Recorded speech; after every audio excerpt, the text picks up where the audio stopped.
Hello guys, welcome back to the channel knowledge by G. कैसे हैं आप सभी लोग? आप सभी का स्वागत करता हूं फिर से अपने चैनल पर। मैं हूं आपका दोस्त अमित कुमार, लेकर आया हूं आपके लिए एक और नई इन्फॉर्मेटिव और इंटरेस्टिंग वीडियो। आज हम इस वीडियो में आर्बिट्रेशन से रिलेटेड जो हमारा एडीआर का सिलेबस के अंदर आपको देखा होगा, आपने एडीआर पर भी क्वेश्चन जो है पूछे जाएंगे। 4 मार्क्स के क्वेश्चन आएंगे। तो इसमें भी हमें कुछ ऐसे क्वेश्चंस हैं जो हमें पता होने चाहिए, उस पर आज हम इस वीडियो में चर्चा करने वाले हैं।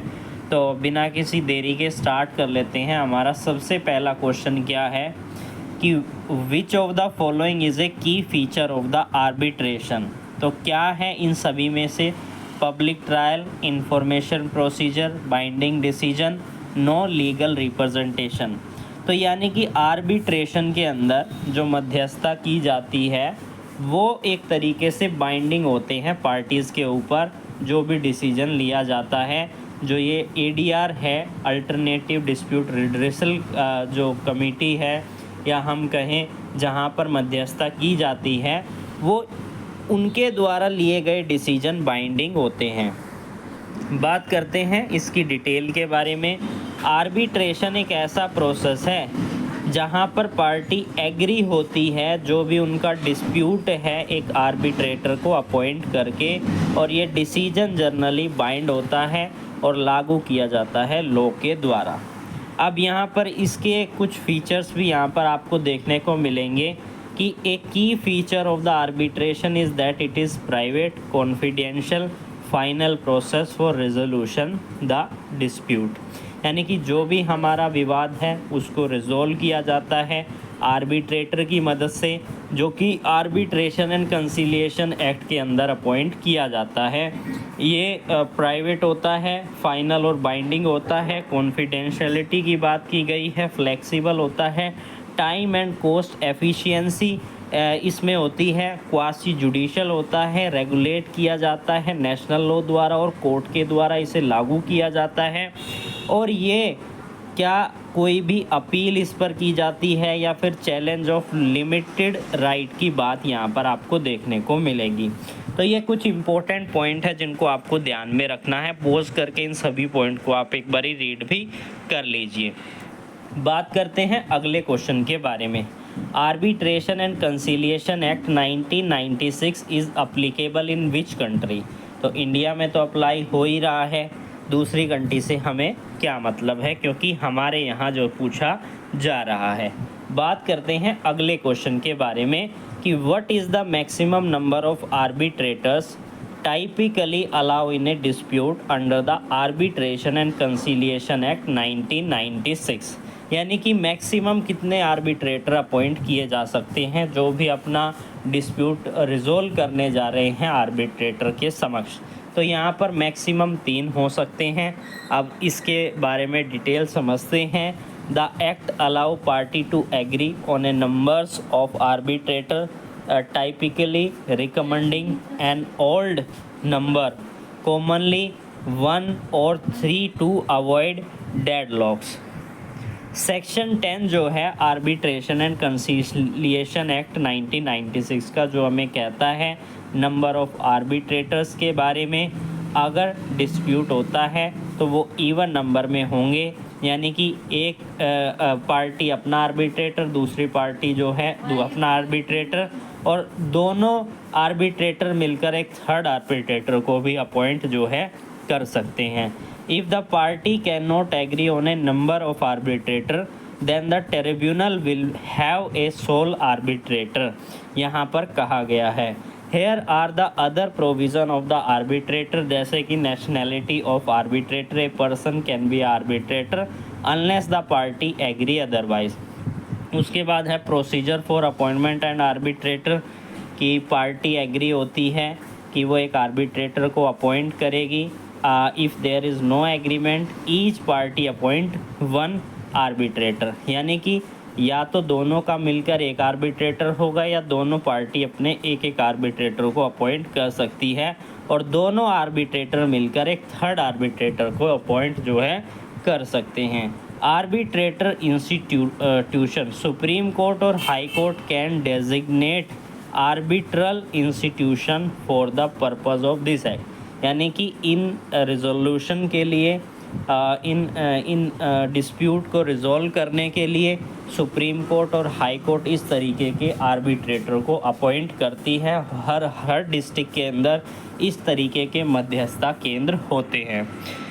Chief justice of India and chief justice of the high court can be refer to in this act depend upon the type of the arbitration, यानी कि जो बहुत से ऐसे केसेस हैं जैसे फैमिली मैटर हुआ, कोई कॉन्ट्रैक्ट से रिलेटेड है, कोई फाइनेंशियल डिस्प्यूट है, चेक बाउंस के केसेस है, तो किया जाता है कि उसमें सेटलमेंट जो है मीडिएशन में कर दिया जाए। बात करते हैं अगले इम्पोर्टेंट क्वेश्चन के बारे में कि under the arbitration and conciliation act which section deal with the appointment of the arbitrator. तो कौन सी सेक्शन है? सेक्शन नंबर हमारी 10 है जो इससे बात करती है। Section number 10 of this act specify that the party are free to determine the number of arbitrators and subject to a minimum 1, एक रख सकते हैं। सेक्शन 11 क्या कहती है? वो भी आर्बिट्रेटर के अपॉइंटमेंट की बात करती है आर्बिट्रेटर प्रोसीडिंग के अंदर।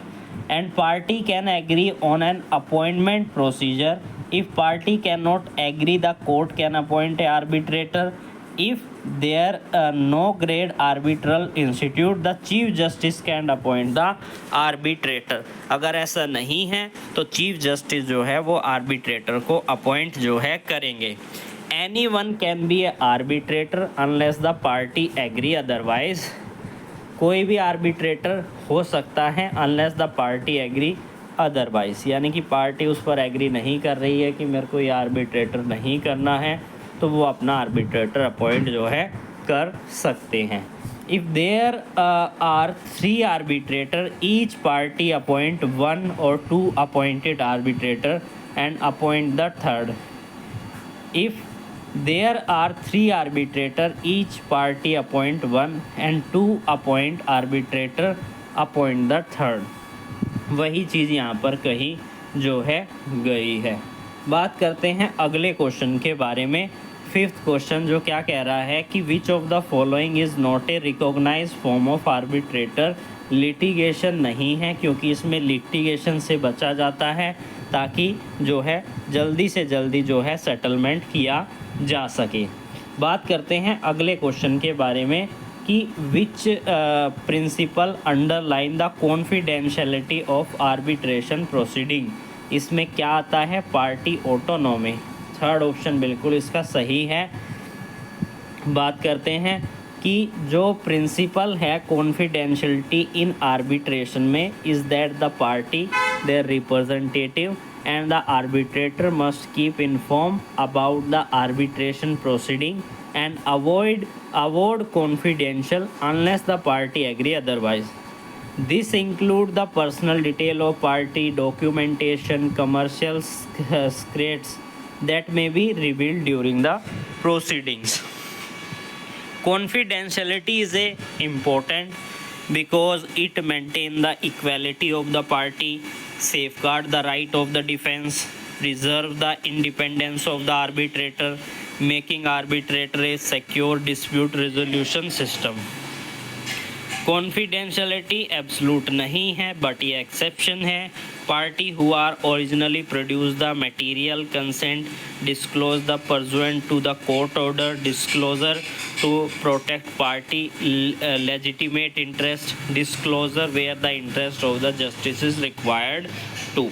बात करते हैं अगले क्वेश्चन के बारे में।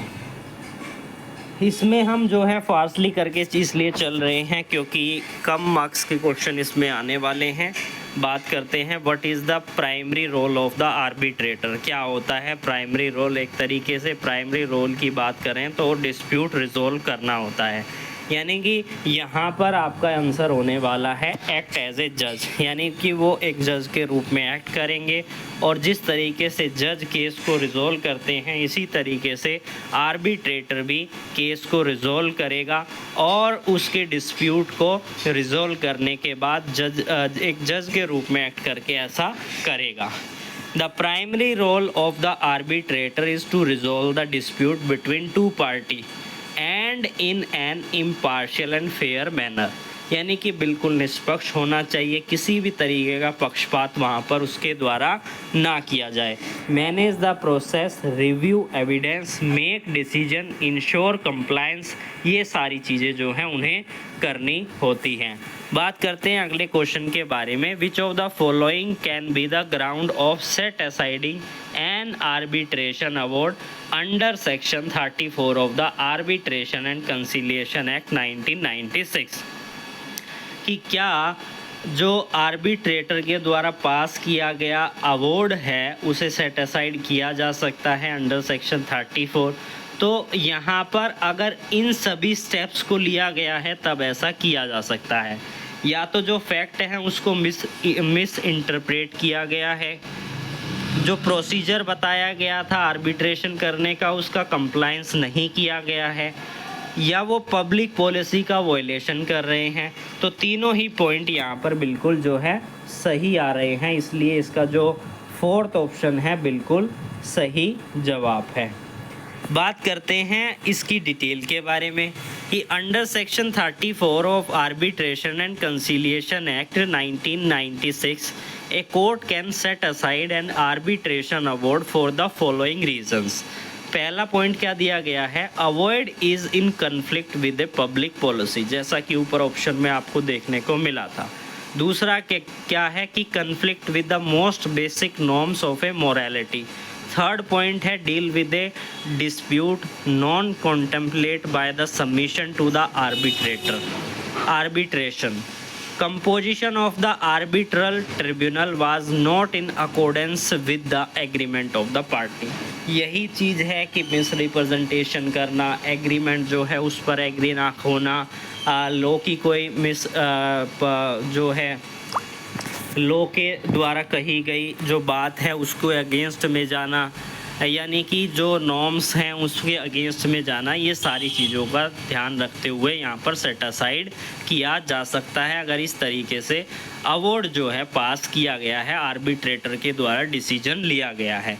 इन which scenario is mediator most suitable when the party want a legally bind decision, when parties seek a corroborative solution, when there is a significant power imbalance, when party are not willing to negotiate। यहाँ पर जब भी जो decision आता है वो दोनों पार्टियों के कोलोब्रेशन के द्वारा आता है और उन दोनों के द्वारा ही मध्यस्थता पॉसिबल हो सकती है।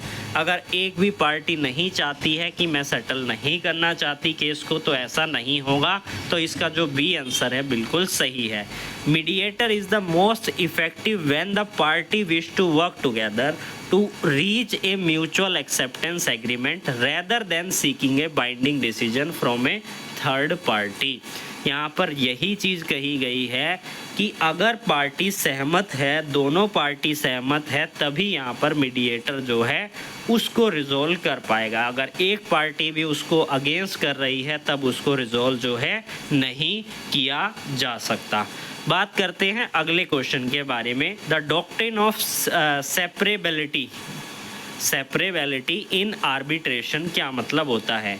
तो यहाँ पर है फर्स्ट पॉइंट है हमारा, arbitration agreement is independent of the main contract. Second है arbitrator can split the dispute into separate issue, party can separate their claim in different arbitrator, and arbitration clause is enforceable only if the main contract is valid। तो यहाँ पर जो relevant question है कि arbitrator agreement independent होता है main contract से, यानी कि आर्बिट्रेटर के द्वारा लिया गया डिसीजन यहाँ पर मान्य किया जाएगा। तो आज हमने इस वीडियो में जो है 10 इम्पोर्टेंट MCQs को डिस्कस किया। इसी तरीके की और वीडियोस के लिए आप हमारे साथ जुड़ सकते हैं। इस वीडियो में मैंने ज़्यादा डिटेल में नहीं समझाया है क्योंकि इस टॉपिक पर जो है मैक्सिमम नंबर के क्वेश्चन जो है नहीं आएंगे। तो फिर मिलेंगे, तब तक के लिए देखते रहिए हमारे चैनल को।